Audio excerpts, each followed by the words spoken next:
Well, friend, welcome to another episode of Van Life Living in New York. I was up late last night because there were some Jesus documentaries on that I accidentally stumbled on when I woke up, and so I wasn't going to come out today, but the Holy Spirit insisted I come out instead of sleeping like I was going to do. I was going to take a nap this afternoon for Sabbath, and that wasn't his mindset. So here I am. But I did get to see this great document that shows that the language that Moses would have needed in order to write the book of Moses, right? They call it Semitic language, but it matches up with the Hebrew, and it was in the right place at the right time. It was just more confirmation that the Bible's accurate, because, I've heard, there was this atheist argument that Moses couldn't have even wrote it back then, but it's actually showing that the language was written back during Joseph's time, and it looks like, because of the location where it was formed, it might have actually been Joseph that created the language, because it was kind of based off the Egyptian hieroglyphs, and we all know that Joseph was, under the Pharaoh in Egypt. So all the stuff that went on, there's a great logic there, and I just loved it, friend, because I've been finding so much stuff proving that God is and that Bible's true, right? I mean, a lot of people don't do that. A lot of people don't really seek out the kingdom, but I wanted to know for sure, especially at this hour, when you look around and you can see how bad things are getting. You know that if that Bible's true, that since my father's crop's about done, it's time for harvest. There's just no way around that. So, because he's here to harvest the spirits of love. That's what the wheat is, right? The ones that love our neighbor as themselves, because that's what he wanted of us. We come here to know love by experience, if that's what we choose, and that's what I want to choose, because it's what my Father chooses for me. Now, I have to say a lot of hard things on here that I don't even want to say, but I made a deal with my Father because I wanted to know the truth. Tell you the truth, friend, I hated this world. I hated me. I hated almost everybody in the world for what we were doing to each other. And even those that aren't doing it are doing nothing about it, right? So, I was just upset about everything. And so back in 2008, I told him, I don't care if you whip, beat, and crucify me. You give me the truth or you kill me now. And a death showed up in my mind. And when it did, a voice, the Holy Spirit, showed up and asked if I'd agree. And he showed me a lot of things back then. And, well, I was inclined to not want to believe it, even though I wanted to believe it, because he showed me some things that were coming in America's Mystery Babylon, and we're going to drink twice from the cup of the wrath of God. And I didn't want to know that, friend, any more than you probably want to know that. But on the other hand, if you see that this world's about to fall apart at any given minute, then this might be a good time that if you ever thought you were going to get to know Jesus, now's the time to do it, friend. I'm just not lying to you about that. I'm serious. So, because the purpose of the world is to come to know love by experience.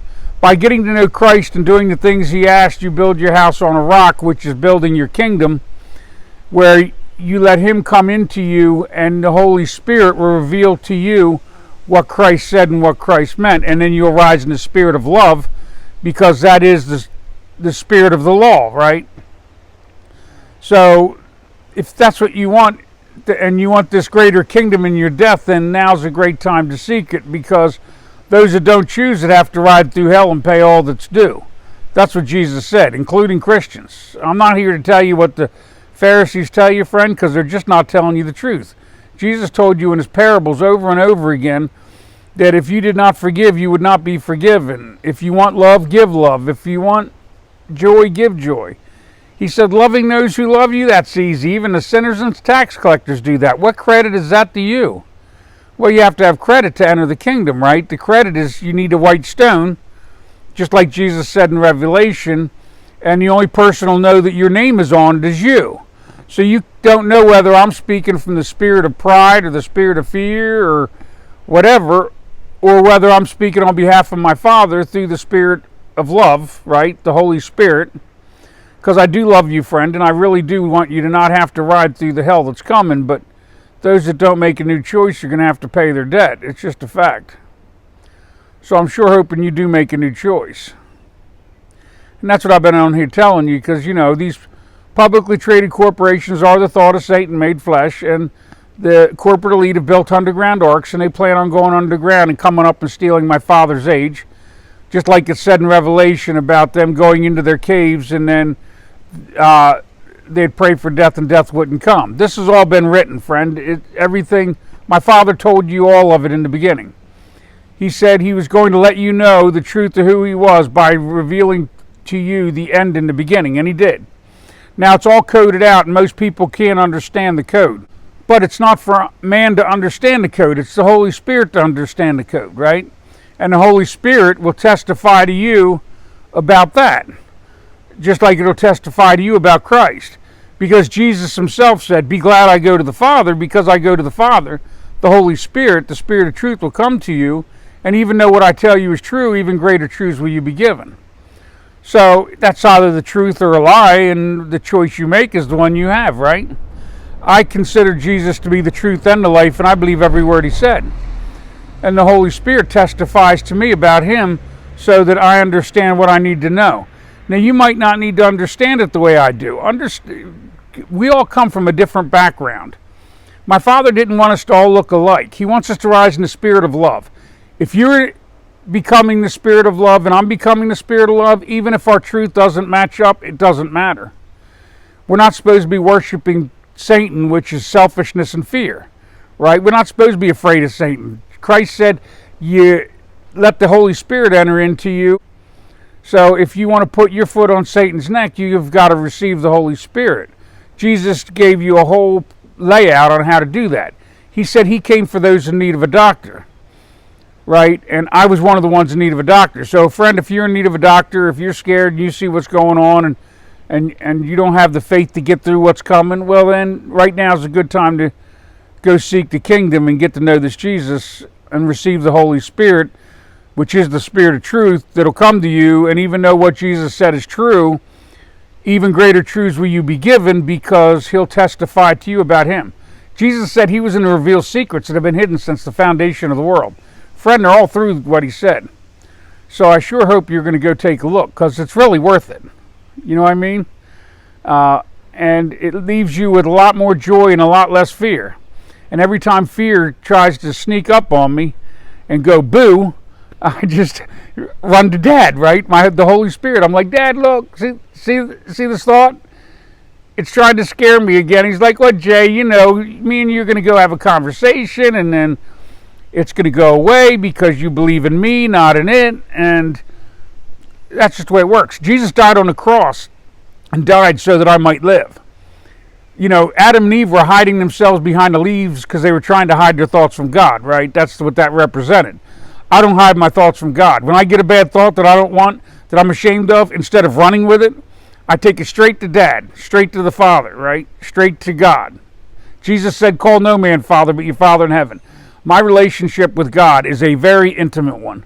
I don't really pray with other people. I don't go to church because my father told me not to, because I'm calling out the church for their hypocrisy. My Father wants relationship. That's what he wants from you. If you give him that, you'll end up in the kingdom. But part of that relationship is you can't give God anything.